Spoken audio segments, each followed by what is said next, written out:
et bienvenue à cette émission spéciale de Téléhandicap.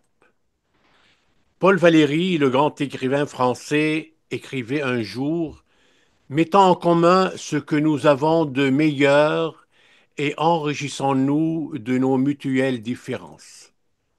Donc, je sais aujourd'hui que notre société est placée sur mode engagement et dépassement qui relève de la curiosité d'esprit, à mon avis. Par contre, sans échange, sans coopération, et il n'y aura aucun lendemain. La globalisation de la recherche scientifique est essentielle pour sauver la planète Terre. Sans plus tarder, c'est avec un grand plaisir que j'accueille M. Roberto Salamanca Giron, titulaire d'un doctorat de l'École polytechnique de Lausanne et chercheur postdoctoral à MILA, l'Institut québécois d'intelligence artificielle et cofondateur de Fantasy AI, ainsi que Mme Laila Mahmoudi, cofondatrice de Fantasy AI, conseillère scientifique au Centre de collaboration nationale sur les politiques publiques et la santé, actuellement candidate au doctorat en santé publique à l'Université de Montréal. Bonjour à vous deux et bienvenue à cette émission spéciale. Comment Bonjour. allez-vous? Bonjour, Monsieur Khoury, très Ça va heureuse bien? que vous nous accueillez Je veux, aujourd'hui. Très je veux bien. commencer avec M. Salamanca Giron. Comme Mhm. chercheur postdoctoral à Mila, je pense que c'est un des plus centres qui existe actuellement au niveau d'apprentissage profond au monde et qu'on appelle l'intelligence artificielle. Voulez-vous, s'il vous plaît, nous parler de votre parcours universitaire et les résultats s'y rattachant depuis ce début? Est-ce que vous y attendez à arriver à ce stade, là où vous êtes aujourd'hui? On vous écoute. Merci, monsieur. Et bon, écoutez, c'est vrai que la vie est pleine de surprises. J'ai commencé avec un baccalauréat en génie électronique. Après, j'ai fait un master en génie biomédical. J'ai fait un doctorat en neuroingénierie, des études postdoctorales aux États-Unis en neurosciences et maintenant je me retrouve sur les domaines de l'intelligence artificielle. Et ça a été vraiment un parcours hyper varié, comme vous pouvez voir, mais je trouve que à chaque moment, j'ai eu l'opportunité d'apprendre pas mal de choses qui m'ont amené à ces points de ma vie. Et c'est vrai qu'il y a un potentiel énorme quand on trouve des synergies entre les mondes biologiques et les mondes synthétiques, comme dans ce cas spécifique, l'intelligence artificielle. Et de manière générale, c'est qu'on cherche, et soit à Fantasy AI que et aussi dans mes recherches comme chercheur, c'est de trouver la meilleure manière d'optimiser certains paramètres, certaines techniques, certains utiles qui vont être vraiment faciles à utiliser, qui vont être utiles pour les personnes qui souffrent d'une certaine maladie neurologique. OK. Écoutez, on va continuer maintenant. Vous avez ouvert la porte au niveau de l'intelligence artificielle. Ce que j'ai compris, que vos recherches sont basées sur les applications de cette intelligence artificielle dans les neurosciences à l'Université de Montréal. De plus, vous explorez des approches de nanomodulation non invasives, c'est ça le point le plus important, pour influencer le cerveau, ce qui veut dire que votre intervention ne nécessite pas de passage à travers la peau ou à l'accès à une cavité corporelle au moyen d'un instrument. Quel rôle aura l'intelligence artificielle dans ce domaine? Donc, comme je l'ai expliqué tout à l'heure, l'idée, c'est vraiment de trouver les meilleurs groupes de paramètres de une, technique de neuromodulation qui va permettre vraiment et changer la dynamique interne du système nerveux. Et donc, on fait ça à partir de une émission de ondes électriques que, comme vous avez expliqué, et c'est vraiment en faisant une interface avec la peau. C'est une interface non invasive.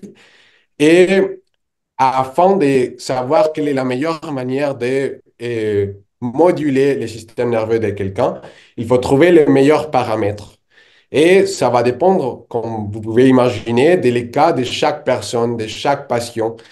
Et ça tient en compte les biomarqueurs qui sont associés à la fonction qu'on a envie d'améliorer.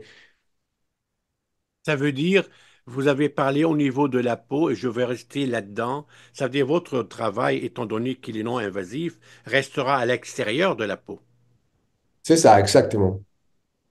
Et dans tous les handicaps ou dans tout le travail, toutes les disciplines, ou seulement, par exemple, au niveau de l'appareil cérébral, au niveau de la motricité de l'appareil cérébral. Alors, on vise vraiment à toucher autant de personnes qu'on peut au monde. Et c'est vrai que pour l'instant, notre expérience est surtout basée sur mes travaux comme doctorant quand j'étais en Suisse à l'époque. Et j'ai travaillé avec des personnes qui avaient fait un AVC. Et j'ai eu aussi l'opportunité de travailler avec des enfants qui avaient une paralysie cérébrale. Et donc, ça, c'est un peu les deux groupes cibles qu'on a maintenant. Et avec nos partenaires à Montréal, on commence aussi à viser les personnes qui ont une lésion à la moelle épinière. Mais de manière générale, on pourrait vraiment élargir le concept vers un autre type de neuropathologie parce que les principes est les mêmes. Si on connaît un peu les conditions, les biomarqueurs et les nécessités des personnes, on va être capable d'acquérir ces données et aller et paramétriser la neuromodulation de manière telle qu'il va être bénéfique pour la personne. Excellent, excellent. Ben, je vais passer maintenant avec Madame Leila Mahmoudi. Ce que j'ai bien compris, que vous êtes actuellement candidate au doctorat en santé publique. Donc, vous aviez œuvré plusieurs années au sein du réseau de la santé et des services sociaux du Québec et vous cherchez, à travers une approche multidisciplinaire, à développer des stratégies pour garantir que tous aient les mêmes opportunités de vivre en santé et c'est un rêve à réaliser. Voulez-vous, s'il vous plaît, nous parler de cette recette miraculeuse? On vous écoute. Alors, la recette miraculeuse, on l'a construit collectivement, comme un jour comme aujourd'hui, et le travail qu'on fait avec l'association de la paralysie cérébrale. Parce que ce qu'on voit malheureusement, c'est que parfois le développement de la technologie nécessite énormément d'investissement et que la technologie, au final, coûte beaucoup trop cher.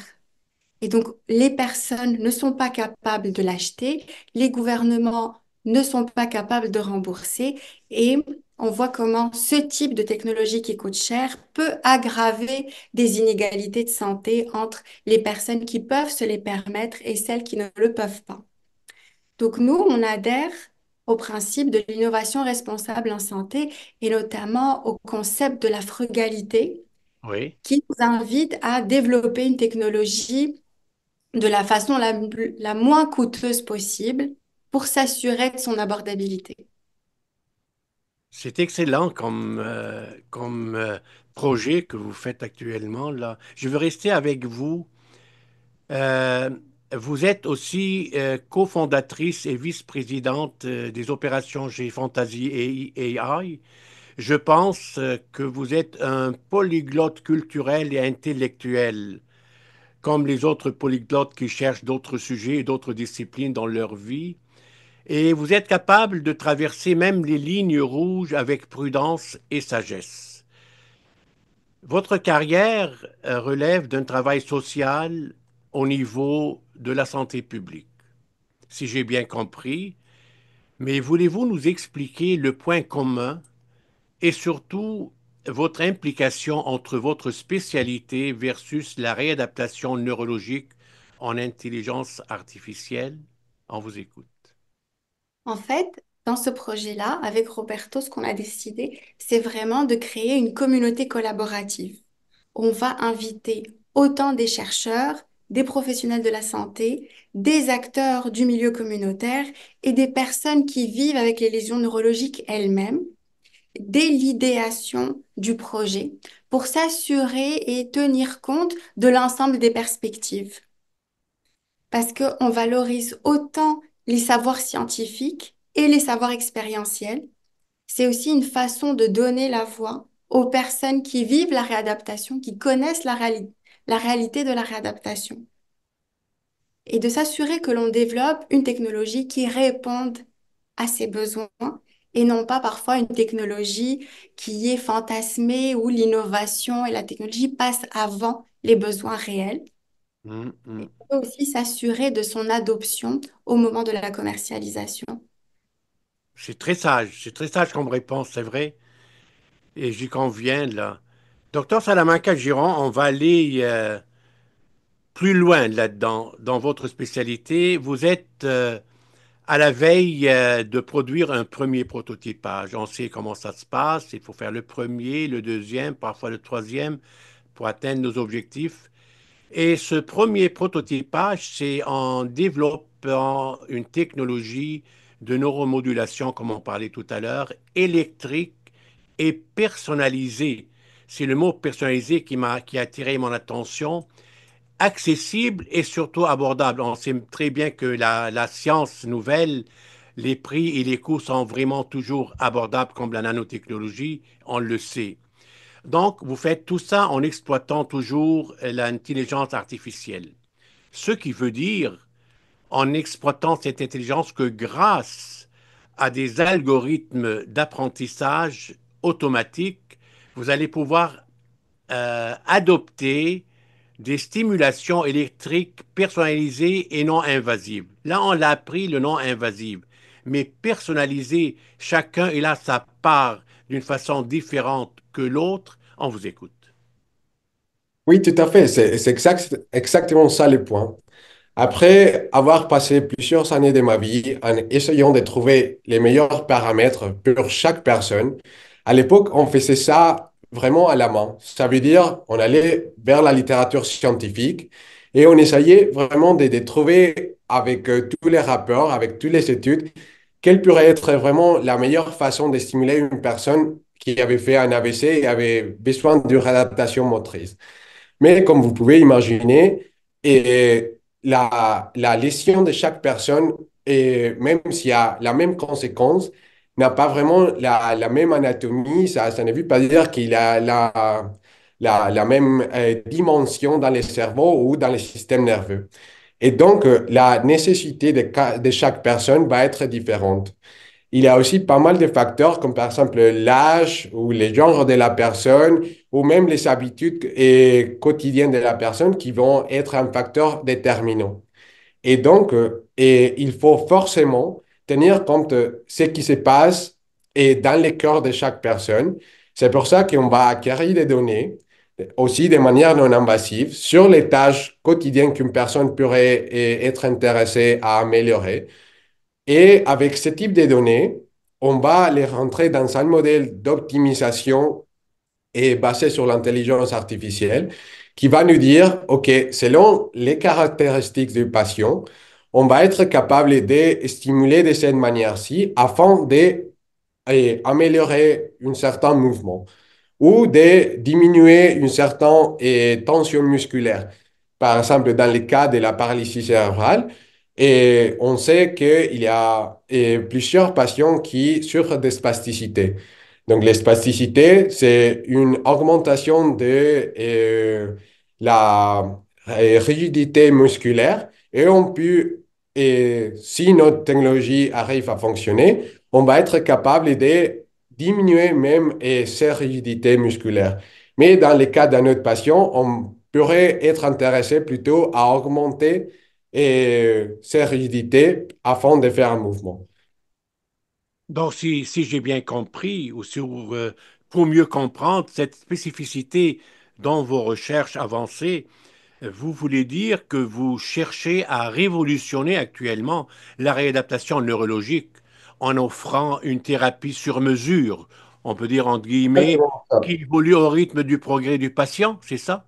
C'est exactement ça. Et en fait, on essaie vraiment de faire une révolution dans le sens que maintenant, notre première preuve de concept, c'est tout à fait sur la neuromodulation. Mais la neuromodulation, c'est juste un type d'intervention. On a aussi envie, en tant qu'entreprise Fantasy AI, aller depuis la partie diagnostic jusqu'à la partie intervention. Et tout ça en utilisant différents outils d'intelligence artificielle. Ça veut dire qu'on pourrait être on va être capable de déterminer la trajectoire de réadaptation d'une personne. À partir de ça, on va pouvoir recommander une certaine thérapie. Et une fois que la personne a choisi sa manière de faire la thérapie, on peut optimiser la thérapie afin de maximiser les résultats de chaque personne. Donc, là, actuellement, comme tout le monde est au courant, les gens autour de vous, et je suis un petit peu au courant que vous êtes à la veille de sortir quelque chose dans les laboratoires de recherche. Donc, connaissant le temps que ça prend pour développer un projet de cette importance, avez-vous déjà un programme bien précis sur le plan recherche et sur le plan développement pour atteindre votre objectif final? Ça, c'est d'une part, mais d'autre part, pensez-vous avoir besoin des personnes, disons, vivant avec un handicap comme la paralysie cérébrale pour participer à vos recherches pratiques? Alors, on a un échéancier sur 5 ans avant d'arriver à la commercialisation. Donc, il y a les essais cliniques et il y a tout ce qui est en lien avec la certification et l'homologation qui sera faite par Santé Canada. Mais est-ce que ces pratiques commencent à quelle date? Après le premier prototype? Vous êtes à quelle espèce de temps actuellement versus le début de ce développement? Nous allons commencer nos essais cliniques à l'hiver 2025, donc en début d'année. Oui. On commencera sur de jeunes patients, donc des enfants qui ont moins de 18 ans. Est-ce que pour vous, je pense, vous avez différentes sortes de handicaps qu'ils seraient compatibles avec votre projet? Est-ce que la paralysie cérébrale fait partie intégrante de vos attentes, Monsieur Dr. Salamanca? Oui, oui, oui, tout à fait. Et comme je vous expliquais au tout début de l'émission, et pour moi, en fait, la paralysie cérébrale, c'est un des points les plus importants parce que j'ai eu la chance de travailler avec des personnes avec la paralysie cérébrale. Et donc, même si je ne suis pas forcément la personne la plus experte, je sens vraiment une grosse empathie vers les personnes et avec une paralysie cérébrale. Et donc, et ça a été un peu aussi l'inspiration de commencer ce type de projet. Et même si on a un échéancier de 5 ans avant la commercialisation, parce que comme vous pouvez imaginer, c'est un produit, un dispositif médical qui prend pas mal de réglementations et certains objectifs à atteindre. Et on a envie, comme disait ma cofondatrice Leila, d'intégrer déjà la communauté dans tous les processus de développement. Et même si on va commencer notre première set de tests cliniques dans quelques mois, au début de l'année 2025, c'est vrai que ça, c'est juste le début. Ça veut dire que avec un peu de chance, d'ici à la fin de 2025, on va commencer aussi à recruter des personnes que si les personnes qui sont en train de voir cette émission pourraient être intéressées, on voudrait vraiment les faire partie de tous les restes des tests cliniques qui vont venir après. C'est juste que avant d'entamer les tests cliniques avec les patients, on veut s'assurer à 100% de la sécurité Exact. de Exact. l'appareil avant de le tester. Donc, ça prendra le temps que ça prendra d'avoir toutes les certifications avant d'aller voir les personnes qui vivent avec des lésions neurologiques. C'est exactement ça. Je reviendrai à ce sujet avec vous. Je veux compléter avec Dr. Salamanca. Donc, pensez-vous qu'un jour, l'intelligence artificielle aura le dernier mot pour aider les chercheurs à trouver une réponse valable et finale pour libérer les personnes vivant avec une maladie, avec un handicap de leurs inquiétudes? Je pense que jamais et on pourrait vraiment donner la dernière parole à l'intelligence artificielle. Ça va être plutôt une synergie. C'est comme vous suggérez au début de l'émission, c'est plutôt une combinaison des savoirs. C'est vraiment, disons, un système hybride où il y a de l'expérience des chercheurs, des médecins qui va venir et être nourri par les résultats d'une machine qui va donner quelques spécifications, quelques détails sur une maladie, sur un diagnostic, sur une intervention. Mais ça sera toujours un mélange de savoir au lieu de juste laisser les machines faire tout. Je retourne à Madame Mahmoudi. Un petit peu dans le même sujet, vous avez parlé de la sécurité et c'est l'élément clé, surtout dans les pays industrialisés, surtout au niveau de la recherche.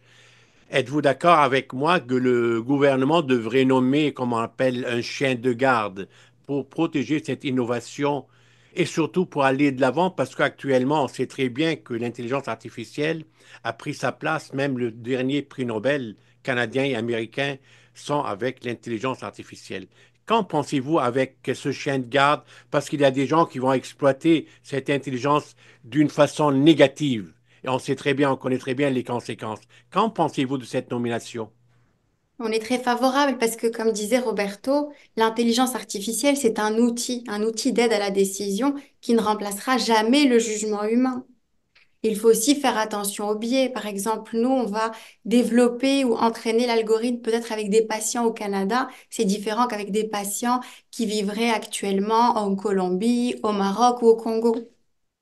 Donc, il y aura toujours des biais, des limitations dont il faudra tenir compte. Et c'est donc important d'avoir un gardien qui Mais s'assurera que oui, l'intelligence artificielle est utilisée de manière bienveillante oui. et non pas malveillante à des fins perverses, je dirais. Oui, et si vous me permettez, je vais juste ajouter qu'il y a des efforts déjà qui existent à Canada, chez Mila, où je suis chercheur postdoctorant, où il y a des groupes de chercheurs qui connaissent très bien les domaines et qui essaie vraiment d'établir une politique de IA responsable et d'intelligence artificielle responsable. Parce qu'on connaît toutes les conséquences positives et négatives qui pourraient venir avec l'implémentation de ce type de système dans tous les domaines industrialisés. Et donc, c'est complètement nécessaire de tenir ça compte et ajouter tous les paramètres réglementaires pour avoir un objectif final qui est comme on l'a vu, au lieu de quelque chose qui va être sans contrôle. Écoutez, je pense même c'est de votre devoir aussi de prendre tous les moyens nécessaires pour tracer une ligne rouge dans le but de bloquer les mauvais joueurs. C'est votre rôle. Vous êtes les créateurs, mais aussi vous êtes les protecteurs aussi de la société. Vous avez surtout avec Mila, vous avez parlé du Mila, et moi j'ai entendu parler beaucoup du professeur Bengio. C'est Ouais. une sommité mondiale, ce monsieur-là. Donc, c'est votre devoir d'aider les gouvernements, les politiciens et les décideurs pour protéger la société. On ne peut pas arrêter la science, mais on doit la protéger aussi, la société, avec le développement illimité de la science. Vous êtes d'accord avec moi? Effectivement. Ben, par exemple, je vous donnerai un exemple. Nous, on développe un dispositif médical alimenté par l'IA. Il y a une certification et des normes qui sont reliées au dispositif médical, mais il y a aussi des certifications et des normes qui sont reliées à l'algorithme. Ouais. Comme partie de ce type de certifications et de règles qui existent, peut-être que vous avez déjà entendu parler de la Convention de Montréal qui est sortie il y a même quelques mois, que c'est juste un accord entre tous les chercheurs, et inclus ceux de Mila, et qui tient en compte tous ces paramètres afin d'utiliser l'IA avec des fins et bienveillants, comme Leila disait. Écoutez, en conclusion, je suis très heureux de votre participation et de ces valeurs que vous possédez et que vous cherchez à transmettre pour le bien des autres. Votre philosophie est honorable et vos recherches, à mon avis, sont d'humanisme inégalé. Avec votre jeunesse inspirante, vous aurez tous les honneurs de transmettre à la société d'aujourd'hui votre savoir-faire, je pense, pour un lendemain meilleur. Et je vous remercie pour cette belle participation. Merci On vous beaucoup. remercie, Monsieur Rollet, de nous avoir invités et c'est vraiment un honneur pour nous de s'associer à l'Association de la paralysie cérébrale qui fait partie de l'histoire du Québec. Rappelons-le. Merci Merci beaucoup. beaucoup. Merci. À vous, chers téléspectateurs, téléspectatrices, ce n'est que nos revoirs et à bientôt. Merci.